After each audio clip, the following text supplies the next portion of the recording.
And my favorite one is in Kuala. I think the Kuala Festival. Which is like a really long holiday. It lasts like basically a month. And it's mostly for men and boys. And part of that, the most fun that I had on that was over the course of, you start early afternoon one day and you walk about 17 miles with all of the unmarried boys and men that don't have children in Swaziland. And in the middle of the night, you cut down a thorn tree and then you walk back those 17 miles. So you're walking 34, 36 miles like non-stop over the course of one day, which just seeing all of the kids and the men doing that, like some people carrying trees at like, I wouldn't want to walk like 10 feet. They were carrying them miles and miles. It was an awesome experience. It was really nice that we were able to be such a part of it. It was interesting dressing up in the full regalia and then being a part of the dancing and being very included, especially because the group that I went with, we all really got dressed up. The tourists that kind of they only partially did it. They definitely weren't as included in things.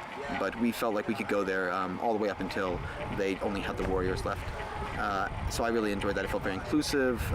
We were very close to the king. It was very interesting.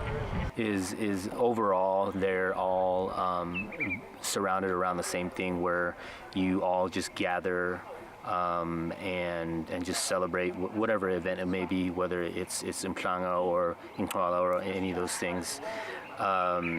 You gather and there's a lot of singing and dancing and marching and it's more of just kind of getting out there and celebrating the culture and the traditions together. It's the unity. Yeah, the unity, the community of the nation.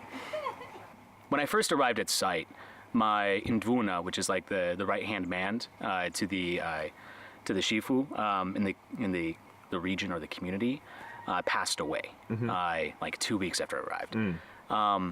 And that happened along with another 2 funerals. They're all over the same weekend. And so very quickly I was going to help like dig graves. Just the men go out and spend like 5 to 6 hours like taking turns digging and drinking in Kwan, like just hanging out and like burning in the sun and just kind of talking.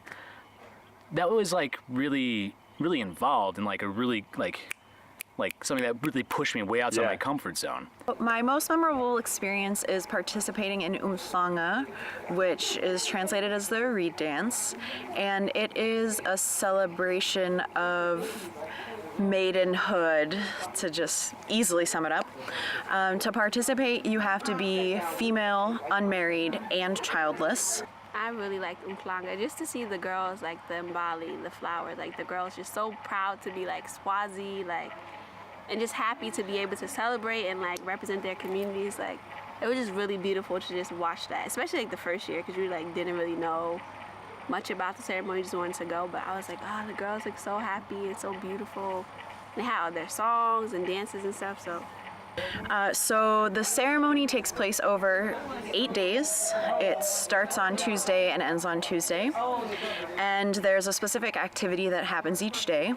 And I participated in as many of them as possible, which many Swazis are surprised to hear because they think maybe I just danced on the big dancing day, but I thought that would be cheating, so I had to do the whole thing.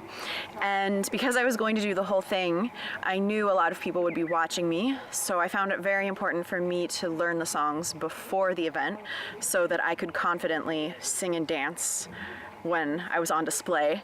So I spent about 2 months working with my tutor, going through as many Umhlanga songs as she knew, and then she started asking her friends for other songs.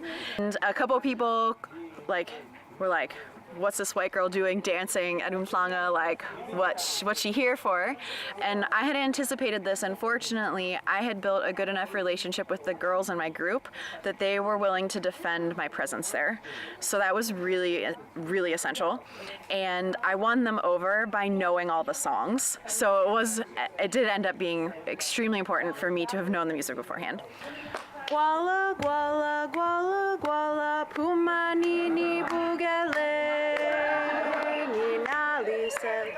Gwala, gwala, gwala, gwala, pumanini bugele, seli ngoba nali seli kona pumani ni bugele. But on the second day, which then is Monday, it's the public holiday. It's when most people come to watch. Of course, my girls again are like, well, since you sang the songs yesterday, like sing them again today. But now there's like thousands of tourists watching and thousands of Swazis watching. And it starts with like these Swazi men traditionally dressed. They're like, oh my gosh, this Umlulu, she's singing Gwala Gwala. Like, what is happening? Everyone come watch. And I'm just like, oh no, like, please don't mind me. I'm just the Umlungu leading songs down to the field at Umplanga. It's fine. And then I switched to Mine Lili Chichi Pata, which everyone went crazy about because it translates to I'm a pure virgin. And so it was the funniest thing to hear that coming from me. So a few years ago, Sikanisa, the eldest princess, she had created that song. So there's like a call and response to it. So it's like Mine Lili Chichi Pata Wadla Inkosatana, which is say it princess is essentially what the response is. But so my group, instead of saying that, they were saying Wadla Tloni Pile. And so I'm like singing as loud as possible for everyone to hear Mine Lili Chichi Pata Wota Uto Shlola. And everyone was going crazy. They were just like, we can't believe what is happening. And I was like, this was my shining moment of Swaziland. Like nothing will ever surpass this. Like even if I do it again, it still won't be the same as the first time of me leading these girls onto the field, like stopping traffic. Everyone's just like, what is happening? And I'm just like, let's just keep going. We gotta keep singing I'm a pure virgin, it's gonna be great.